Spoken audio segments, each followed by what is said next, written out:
There's a couple of additional features of the import dialog that may be useful to you.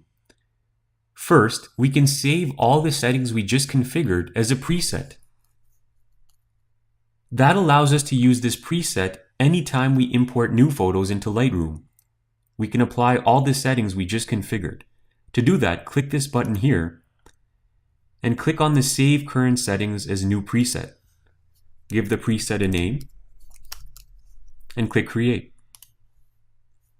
You'll see that your new preset is now available in this menu. Alternatively, if we wanted to, we could also restore all defaults, and this will erase all the settings you've configured and restore them back to the Lightroom default. If you wanted a compacted view of this entire import dialog window, you could click this button here. From the compacted view, we still have access to important information regarding our import.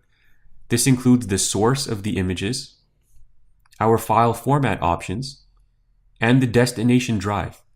Also, any metadata presets, keywords, file handling procedures, and folder name instructions are also saved. You can also apply any import presets using this menu here. So the consolidated import dialog is quite useful and sometimes more efficient than the expanded view.